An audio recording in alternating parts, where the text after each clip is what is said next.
आज मैं आप सभी को सिखाता हूँ making of the constitution of India.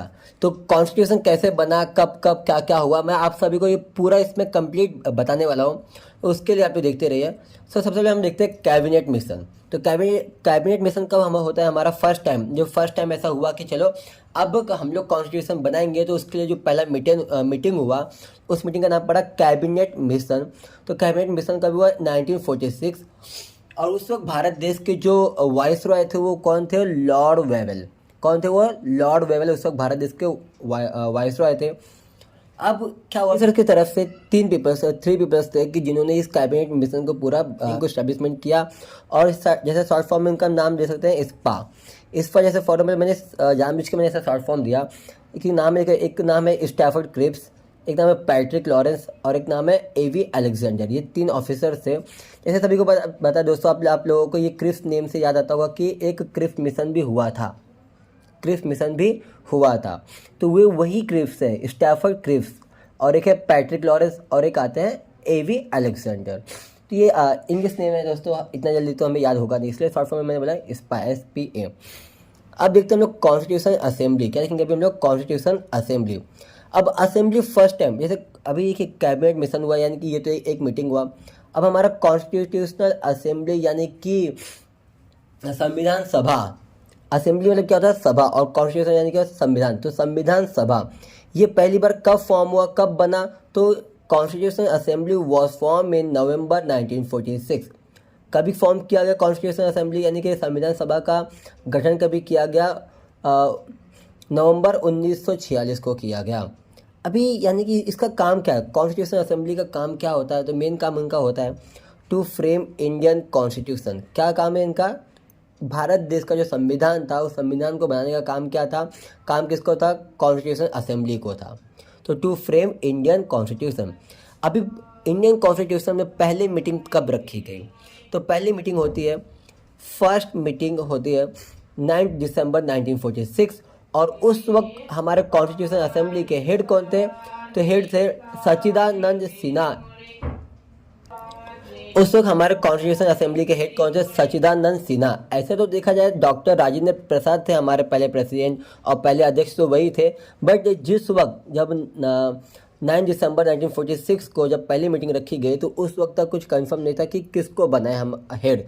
तो उस वक्त बनाया गया हेड को सच्चिदानंद सिन्हा को, इसलिए उनके आगे लिखा गया इंटेरिम। इंटेरिम दोस्तों क्या होता है? इंटेरिम मतलब ये होता है कि बस कुछ पल के लिए, कुछ समय के लिए अगर कुछ काम होता है तो उसको बोलते हैं इंटेरिम। तो जैसे कि सच्चिदानंद सिन्हा को भी कुछ समय के लिए ही हेड कॉन्स्टिट्यूशन असेंबली का हेड बनाया गया था। उसके बाद कौन बन गया हेड? उसका हेड बन गया। उसके बाद देखिए, उसके बाद नेक्स्ट मीटिंग होता है, बस 2 दिनों के बाद इसका नेक्स्ट मीटिंग होता है 11 दिसंबर 1946 को। कभी हुआ नेक्स्ट मीटिंग? कभी हुआ? 11 दिसंबर 1946 को होता है। और इसमें सब तय कर लिया गया कॉन्स्टिट्यूशन असेंबली के प्रेसिडेंट कौन बनेंगे, वाइस प्रेसिडेंट कौन बनेगा, सब कुछ फिक्स कर लिया गया। तो उस वक्त प्रेसिडेंट कौन बना? डॉक्टर राजेंद्र प्रसाद। और वाइस प्रेसिडेंट कौन बना? HC मुखर्जी। वाइस प्रेसिडेंट कौन बना? HC मुखर्जी। कॉन्स्टिट्यूशनल एडवाइज़र मतलब कि जब हमारा जब कॉन्स्टिट्यूशन असेंबली जब बैठाई गई तो उस वक्त कॉन्स्टिट्यूशन किस तरीके से बनना है उसके एडवाइज़र, हमारे सबसे पहले एडवाइज़र कौन थे? Sir BN Rao.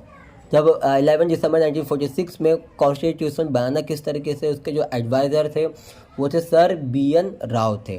और idea to have the constitution कि हमें अपना मतलब कि टू हैव द कॉन्स्टिट्यूशन कि हमें मतलब भारत देश का भी अपना एक कॉन्स्टिट्यूशन होना चाहिए। ये आइडिया फर्स्ट टाइम किसने दिया था? तो फर्स्ट टाइम ये आइडिया दिया था MN रॉय ने। कभी किसने दिया था? MN रॉय ने 1934 में ये आइडिया दिया। देखिए BN Rao and MN Roy, इसमें आप लोग कन्फ्यूज़न मत होना। सबसे पहले फर्स्ट ऑफ ऑल बताऊंगा कि ये जो BN राव थे ये हमारे इंडियन थे और जो MN रॉय थे ये एक ब्रिटिश सर थे। ये इन्होंने फर्स्ट टाइम भी हमें एडवाइस किया था 1934 में कि भारत देश का भी अपना एक कॉन्स्टिट्यूशन होना चाहिए। अभी ना कॉन्स्टिट्यूशन असेंबली। अब कॉन्स्टिट्यूशन असेंबली मतलब यानी कि अब कॉन्स्टिट्यूशन में कितने कितने मेंबर थे, कौन कौन क्या था, किस ग्रुप में कौन डिवाइड था, हम वो देखते हैं। तो टोटल स्ट्रेंथ कितनी थी, यानी कि कितने लोगों का ये पूरा ग्रुप बना था जिस कॉन्स्टिट्यूशन असेंबली में थे। तो टोटल मेंबर कितने थे, ये सब देखना है हम लोग को। तो टोटल मेंबर थे 389 मेंबर्स से। अब हम देखते हैं 389 को किस तरीके से अलग अलग पार्ट्स में डिवाइड किया। तो 389 को 2 पार्ट्स में डिवाइड किया, एक थे ब्रिटिश इंडिया और एक थे प्रिंसली स्टेट्स। तो ब्रिटिश इंडिया वो कि जहाँ पर ब्रिटिशर्स का पूरा मतलब कि पूरा जहाँ पे पूरा गवर्न ब्रिटिशर का चलता था, तो उसमें 296 मेंबर्स आए ब्रिटिश इंडिया से एंड 93 मेंबर्स आए प्रिंसली स्टेट्स से। अब दोस्तों ये जो 296 मेंबर्स है ये भी 2 अलग अलग पार्ट्स में डिवाइड हुए हैं, एक 292 में और एक 4 पार्ट्स में। 292 में वो है जो ब्रिटिश प्रोविंसर्स थे, जो ब्रिटिश प्रोविंस से आए थे वो 292 मेंबर्स थे वो, और 4 मेंबर्स ऐसे थे कि जो थे चीफ कमीशन प्रोविंसेस। अभी चीफ कमीशन प्रोविंसेस कौन कौन से थे वो मैं अभी इसके नीचे आपको जस्ट बताने वाले को, यहाँ पे दोस्तों आप यहाँ पे देख पाते रहेंगे, यहाँ पर लिखा है पूरा चीफ कमीशंस। ये जो एक 4 है 1 2 3 4 ये हमारे चीफ कमीशंस है। पहले थोड़ा सा देखो यहाँ पे मैंने कुछ लिखा है, पहले ये देख लीजिए कि princely states remain unfilled as they stayed away from CA.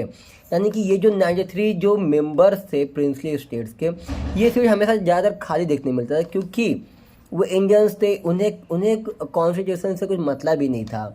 Remain unfilled as they stay away from sea, मतलब उन्हें हमेशा कॉन्स्टिट्यूशन से हमेशा अपने आप को दूरी बना के रखे, क्योंकि उनके पास अपना खुद को मतलब उनका हमेशा यही कहना था भाई हमें हमारा खुद जैसा हमारा पहले राजा महाराजा वाला हमारा जो रूल रेगुलेशन था हमें वही चाहिए, हमें और किसी चीज़ से मतलब नहीं है।